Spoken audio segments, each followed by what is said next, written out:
begin shortly. Thank you.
stage New Jersey's next governor, Phil Murphy.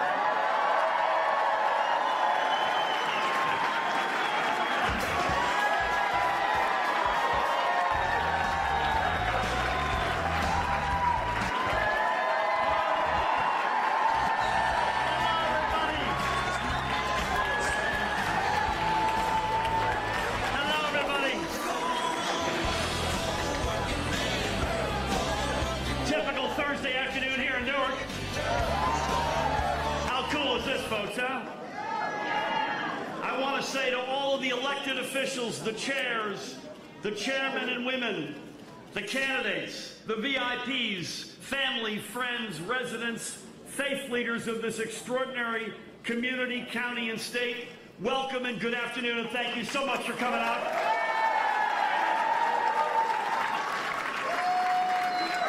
A particular shout out or two. Number one, as my late mother would say, you're known by the company you keep. Look at the company I'm keeping on these signs. Sheila Oliver's in the house. The next lieutenant governor. And I'm incredibly honored to have with me my wife of 23 years, Tammy Murphy, with with 3 of our 4 kids, Josh, Sam, and Emma are here. Charlie sends his best wishes. Hello, guys. We have 19 days to go, right? And we can take nothing for granted. My opponent and Governor Christie, first they left the middle class behind. Then they left the dreams of those who aspire to be in the middle class behind. And now they've left the truth behind. So it's up to us to fight back, and we must. We can take nothing for granted over these next 19 days. And the choice could not be clearer.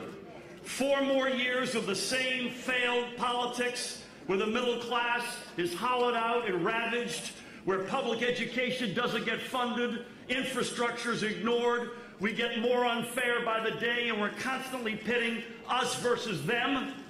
Or we could turn the page and change. And embrace new leadership with new priorities, like respecting our seniors, respecting and reinvesting in our urban communities, just like Newark, rebuilding the middle class and the dreams of those who aspire to be in the middle class, funding public education, funding infrastructure, making us fair and inclusive again. If you walk out of here and somebody says, quick, what's Murphy stand for? And Sheila Oliver, what do they stand for? We stand for a stronger, fairer economy that works for every New Jersey family. That means we have to grow again. That means reigniting a couple of the engines we used to dominate, like the innovation economy and the infrastructure economy. That means we have to be fair again. There's a long list, but we'll get to it. Minimum wage of $15 an hour. Earn sick leave not just for some, but for all. Child dependent care, caregiver tax credit. Equal pay for equal work. Making college affordable again for everybody, not just for some. Comprehensive criminal justice reform at long last. There's a whole series of steps, so stronger and fairer in an economy that doesn't work just for a few, but touches everyone. And with your help, I want to be the governor of the state that we used to be. A state that grows, that's fair, that's respected and trusted, that does big things and stands for smart government, that proves you can be responsible at the same time you're being progressive. And being progressive means a lot of things, but I know it means these 3 at least. We will fund Planned Parenthood again.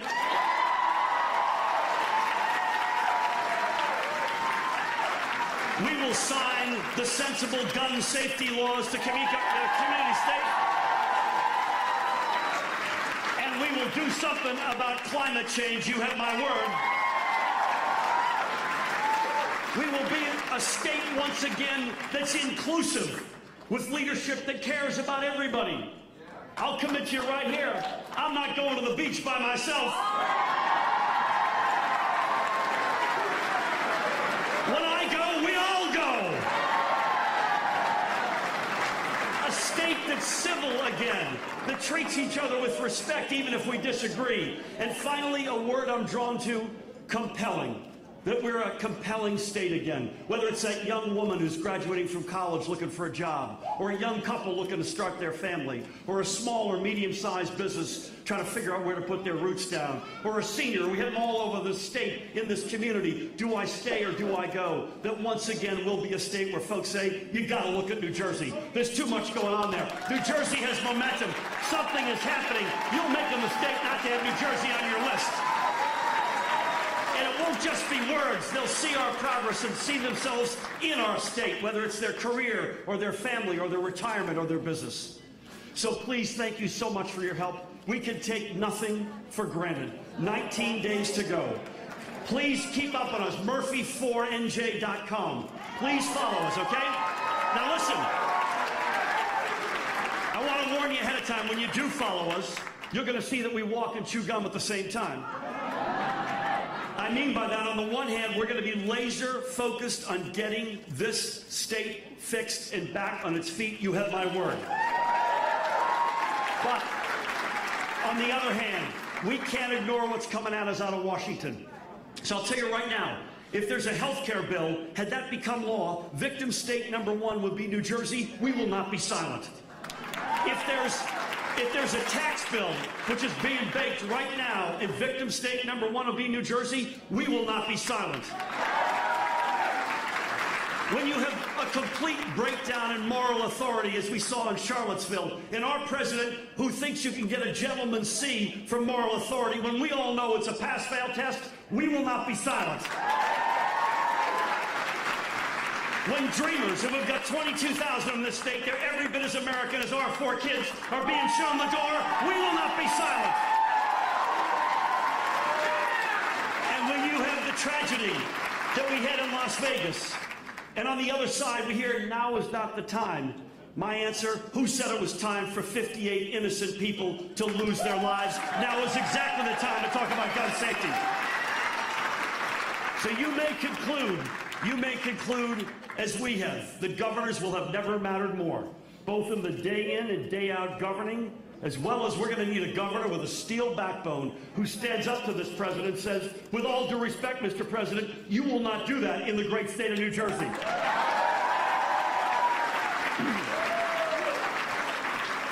Now listen, the whole time, their whole playbook is to scare people to vote, to scare them to follow. We know better. We know that we've been led by leaders who have inspired us over the decades. And nobody has inspired us more than our honored guest today.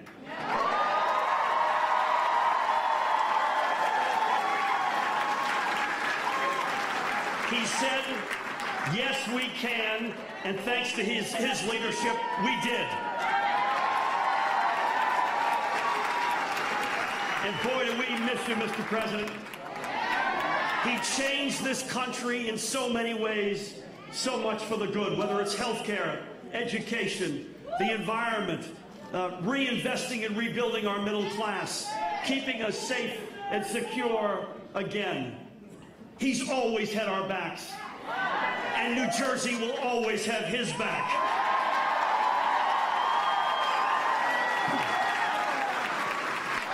We don't just miss him as Democrats. We miss him as Americans. We miss him at a very profound individual level. This is really personal for me. It's one thing to admire someone who's inspiring you from afar, but I was honored to work on his election, and then I was further honored and had the high honor to work for him as the United States ambassador to the Federal Republic of Germany for almost 4 years, working for him every single day. And when you see someone intimately up close, you could see the true measure of the leadership and the quality. And I will tell you this, at this moment in time, Tammy and our kids are here because of 4 people. My late mom and dad, John Kennedy, and our honored guest today. Let there be no doubt about it. And what an honor it is that his very first campaign appearance since he left in January is in Newark, New Jersey.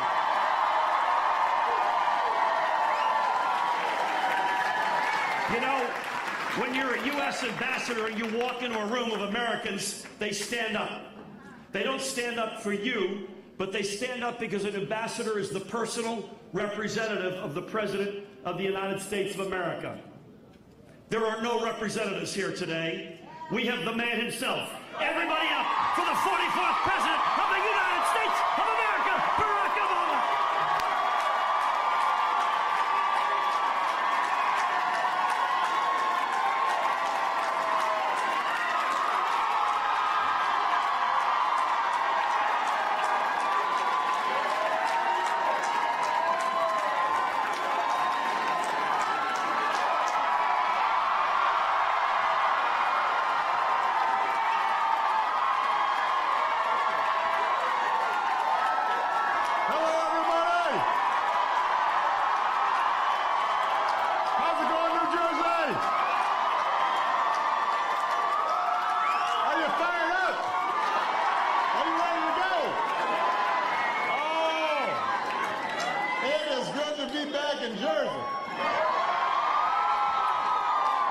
Good to be back in Newark. It was good to see all of you. I got a bunch of old friends here. I don't mean you look old. I'm saying we've known each other. I love you back. So let me begin by first of all.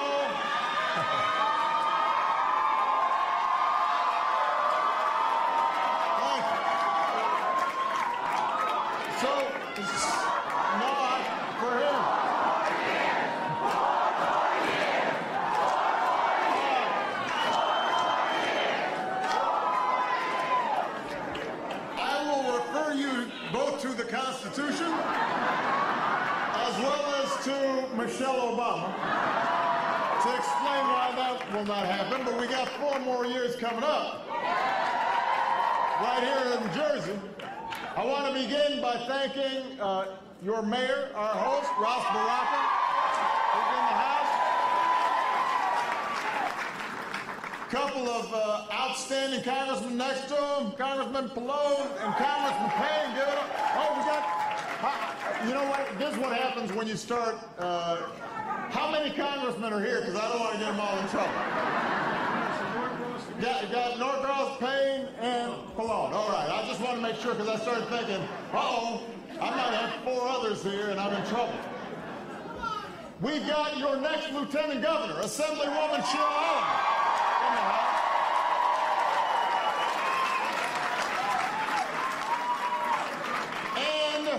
We have the next governor of the great state of New Jersey, Phil Murphy.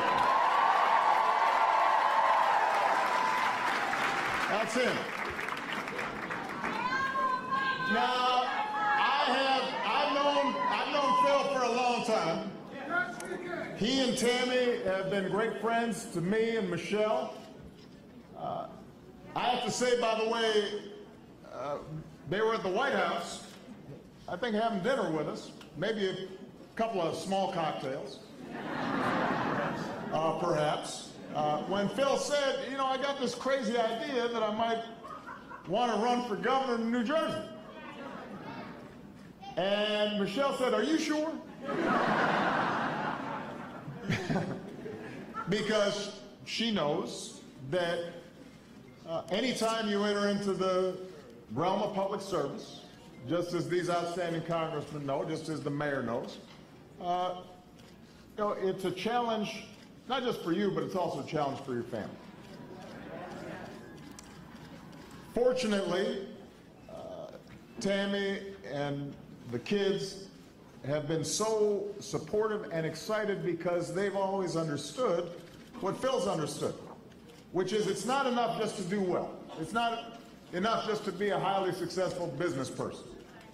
What's important is, what kind of citizen are you? Are you somebody who's led local charities? Are you somebody who's helped to start nonprofits? Are you somebody who's been a good husband and a good father? And somebody who recognizes that those of us who are blessed are required to give back.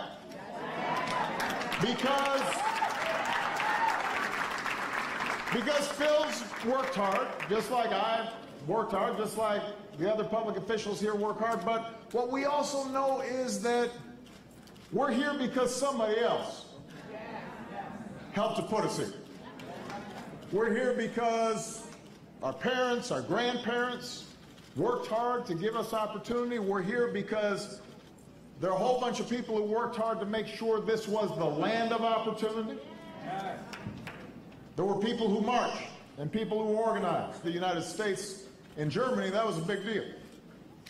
And not only did he do such a good job that we were able to work with Chancellor Merkel and others to help put the world economy back on track. But he became such a big celebrity that when I went over there, everybody's all like, yeah, we love Phil Murphy. He was on TV all the time. He was, going from town to town. It was a big deal being the ambassador from the United States.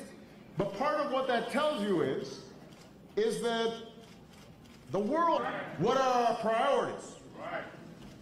What are our values? What do we want to teach our kids? What message do we want to send to them? Now, the good news is times aren't as hard for everybody as they were back when Phil answered the call to serve. We took the unemployment rate from a high of 10% and we got it below 5%. We created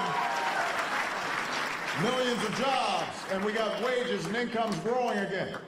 And by the way, we covered a whole bunch of folks with insurance too. They didn't have it before.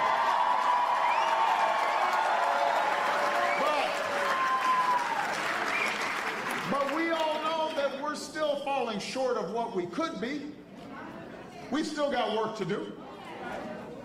We know we've got more work to do to create a stronger, fair economy for every family. In cities like Newark, in rural counties where people feel abandoned, the laid-off factory worker, the waitress, the healthcare worker who's still struggling to pay the bills, the child who's still languishing in a school that's under-equipped.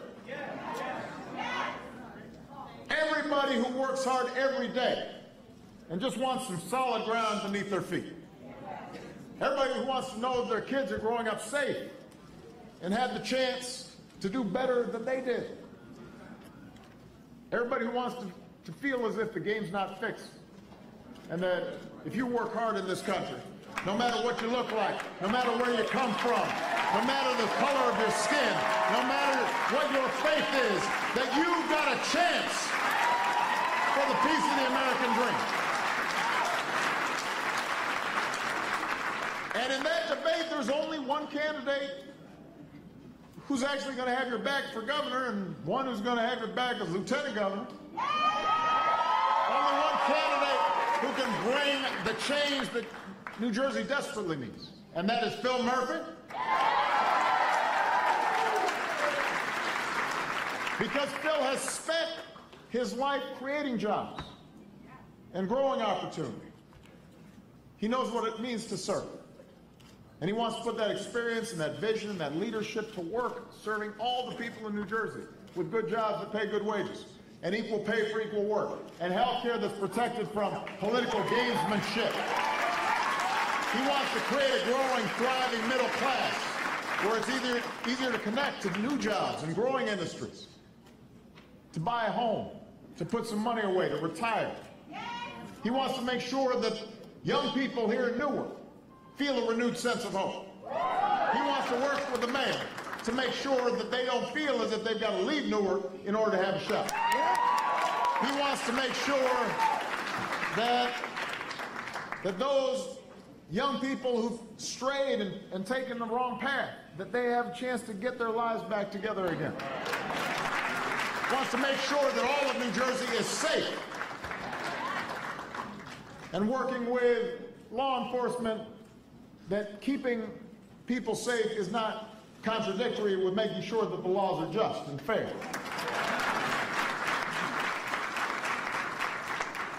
So we've done a lot of work. We've made it easier for people to get a higher education. We've made America more respected around the world. We've given people health care. These are not abstractions. These are things that have happened. We know we can do them when people work together. But what we can't have is the same old politics of division that we have seen so many times before, that dates back centuries. Some of the politics we see now, we thought we put that to bed.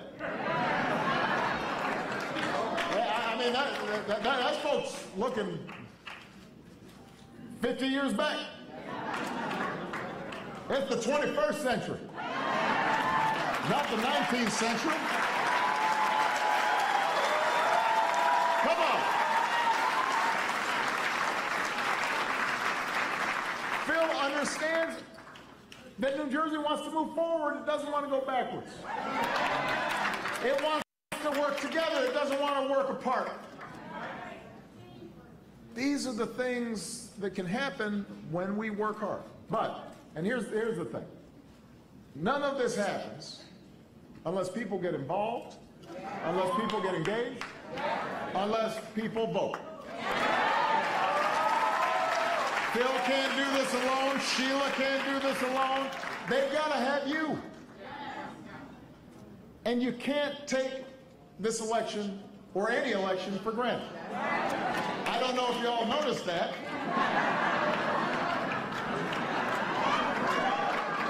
But you can't take any election for granted. You've got to run through the tape. It's just like sports. A few days ago, Yankees were down 2 games to none.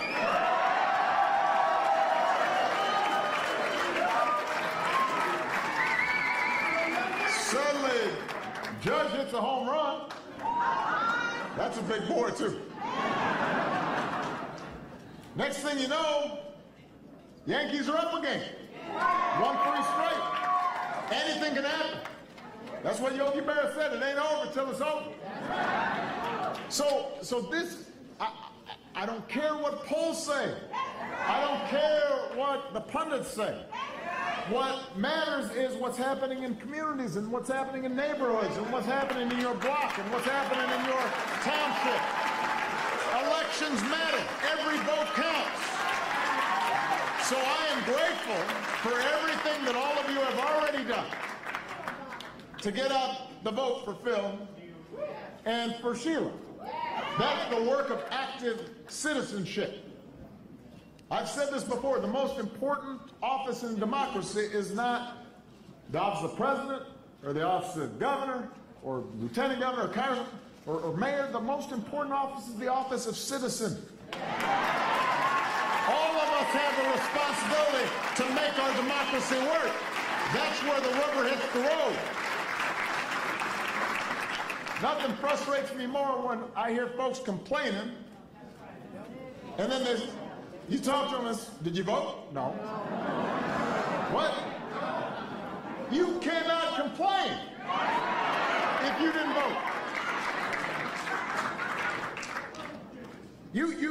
If you give away your power, and then somebody does things that are contrary to your interests, that's not that person's fault, that's your fault. Because you did not exercise the power that our Constitution gives us, that people fought for, that built this country. So the issue here is not what somebody else does. This is entirely under your control. Not just the people in this room, everybody who's watching. If you don't like how things are going, you gotta vote. You don't like how things have been governed, you've got to vote. And not just vote yourself, you got to get your friends. You got to get your neighbors. You got to get Cousin Pookie. You got to get, you got to